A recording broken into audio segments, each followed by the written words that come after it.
পবিত্র বাইবেল অনুযায়ী আমরা পরিত্রাণ পাই প্রভু যিশুর অনুগ্রহের মাধ্যমে, যখন আমরা তাকে আমাদের পরিত্রাতা রূপে বিশ্বাস করি। যেমন যোহন বলেন, যোহন লিখিত সুসমাচার 1:17 কারণ ব্যবস্থা মসি দ্বারা দত্ত হইয়াছিল, অনুগ্রহ ও সত্য যীশু খ্রিস্ট দ্বারা উপস্থিত হয়। ব্যবস্থা অর্থাৎ নিয়ম, ল যাকে বলা হয়, সেই লয়ের মাধ্যমে ইসরায়েল জাতিকে কিছু নিয়মের মধ্যে দিয়ে জীবনযাপন করতে হতো, যে নিয়মে তারা যদি সম্পূর্ণ সঠিকভাবে জীবনযাপন করতে পারত, তবেই তারা ধার্মিক বলে গণিত হতো। পৃথিবীর এখন বেশিরভাগ বিশ্বাসের মতোই এই বিশ্বাস, যা বলে যে আমাদের কার্যের মাধ্যমে আমরা ধার্মিক গণিত হই। এখনও পর্যন্ত বহু ইসরায়েল জাতি এই ব্যবস্থাই অনুসরণ করছে। প্রভু যিশুকে গ্রহণ করে পরিত্রাণের পথ তারা এখনও বেছে নেয়নি। কিন্তু প্রভু যিশু এসেছিলেন ব্যবস্থার দাসত্ব থেকে মুক্ত করতে, মানুষকে অনুগ্রহ দান করতে।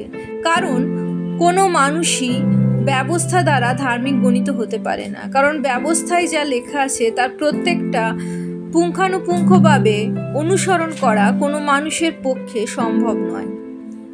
যেমন প্রথম নিয়মেই আমরা দেখি, প্রথম নিয়ম পিতা ঈশ্বর মসিকে দেন যেন প্রত্যেকটা ইসরায়েল জাতির মানুষ শুধুমাত্র ঈশ্বরকেই প্রেম করে এবং তাকেই জীবনে সবথেকে প্রথম স্থান দেন।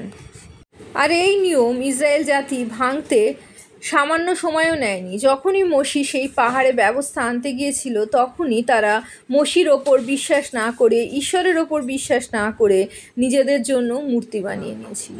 এভাবে নিয়ম রক্ষা করা, ঈশ্বরের ল অনুযায়ী চলা কোনো মানুষের পক্ষে সম্ভব নয়।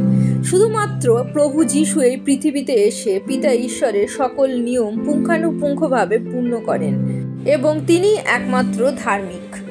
আর সেই ধার্মিক ব্যক্তি, সেই নিষ্কলঙ্ক মেষশাবক, যার মধ্যে কোনো পাপ ছিল না, যে প্রভু যিশু কোনো পাপ জানতেন না, যিনি কোনো পাপ করেননি, তিনি সর্বকালের সর্বসময়ে সকল মানবজাতির পাপ গ্রহণ করে ক্রুশে আরোহণ করেন।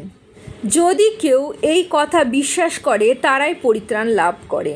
আর তা যা প্রভু যিশু আমাদের জন্য করেছেন, আমাদের পাপ সকল গ্রহণ করে ক্রুশে আরোহণ করেছেন, তা হলো তার দয়া আমাদের প্রতি।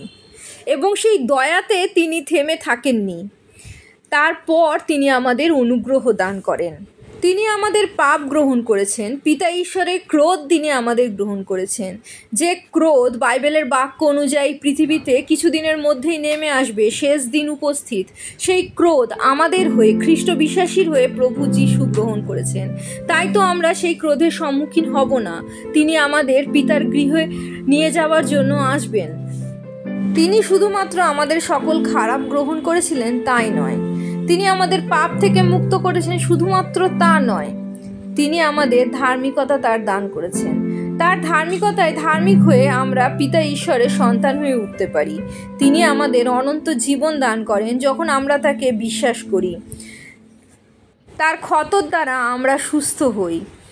তিনি সেই ক্রুশে দরিদ্র হয়েছিলেন, উলঙ্গ হয়েছিলেন, যেন আমরা তার সমৃদ্ধিতে সমৃদ্ধ হতে পারি। তিনি আমাদের সকল ভাবনার ভার গ্রহণ করেছেন এবং সর্বোপরি যে আত্মা এই পৃথিবীতে, যে আত্মার সহভাগিতায় তিনি কাজ করেছেন, সেই আত্মা ঈশ্বরের আত্মা, প্রভু যিশুর আত্মা, সে আত্মা তিনি প্রত্যেক খ্রিস্ট বিশ্বাসীর মধ্যে দান করেছেন। আমরা যখন প্রভু যিশুকে বিশ্বাস করি, পবিত্র আত্মায় পরিপূর্ণ হই। আমাদের দুর্বলতা, অযোগ্যতা, পাপ, আমাদের খারাপ যা কিছু পিতা ঈশ্বর প্রভু যিশুতে ক্ষমা করেছেন, তা হলো প্রভু যিশুর দয়া।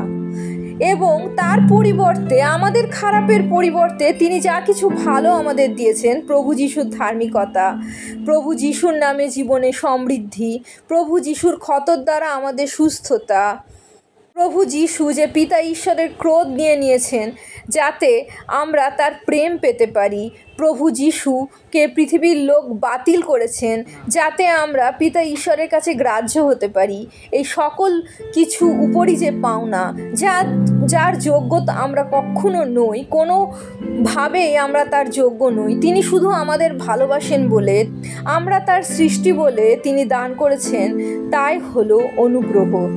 আর প্রভু যীশুর যে অনুগ্রহ আমাদের জন্য এনেছেন, প্রভু যীশুকে বিশ্বাস করলে আমরা পিতা ঈশ্বর আমাদের সৃষ্টিকর্তার সাথে মিলিত হতে পারি, প্রভু যীশুর নামে পরিত্রাণ পেতে পারি। তাই হলো সত্য। প্রভু যীশুর জয় হোক।